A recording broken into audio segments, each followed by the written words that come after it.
The Little Swiss Ski Chalet by Caplin, published by One More Chapter, and it is a cosy feel-good romance that is set in the Swiss Alps at a place called RECKINGEN, which is a real place, which is not far from Brig, and that is in the canton of Valais in Switzerland. Mina is at home in Manchester and she is a food scientist. She creates dishes for a fairly large company, and yes, she seems quite happy, but then she has a pivotal event and her whole life starts to fall apart. So she has to start thinking about what she really wants. So in order to get some headspace, she decides to head off to see her godmother Amelie, who lives in Reckingen. And so she flies to Zurich, spends a good day in Zurich exploring the chocolate shops, and then takes the train down. And on the train, she has to really clock that Swiss trains really run to time. And so she is zooming in the door just as the doors are closing and happens to stumble into the arms, as it were, of lovely Luke. The train journey from Zurich to Brig is a very beautiful one, and it's covered in snow.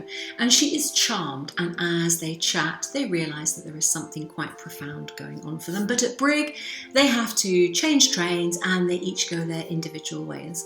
So Mina is off to Reckingen and she is off to see her godmother there, who runs a small guest house hotel and pretty much does that single-handedly. She loves to make her guests feel welcome.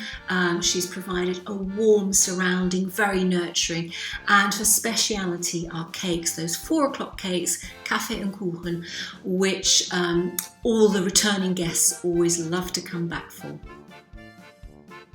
But lo, she bumps into Luke again, and although she realises that he's not really the man for her, he's too spontaneous, he seems too happy, and they seem ideally suited, but she has got it in her head, this is nothing for her.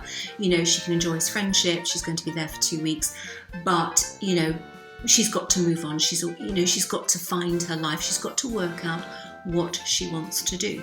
So she goes out skiing with him, they do cross country, they do downhill, they do a bit of snowboarding. She just relishes the wonderful environment in which she is.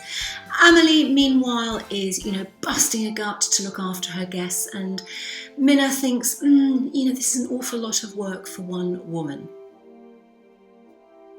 There are inevitably a few twists and turns along the way. Mina's path is not going to be straight.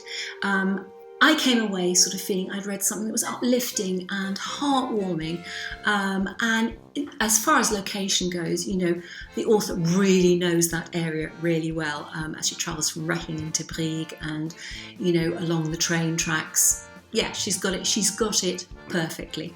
But what you will also come away with is having been assailed by cheese, by chocolate, and Amelie's cake baking. So, you will bake with them both Solothurner Torte, or you will see the recipe for Basler Kirschenbrot Kuchen, which the two of them bake together, and Mina puts her own take on the recipe. So, it's a charming, in the kitchen kind of story as well. It's the running of a guest house hotel, it's being in the snow, it's doing winter sports. So I think if you are looking for something that will take you away from the mundane, then The Little Swiss Ski Chalet by Caplin is certainly one to pick up.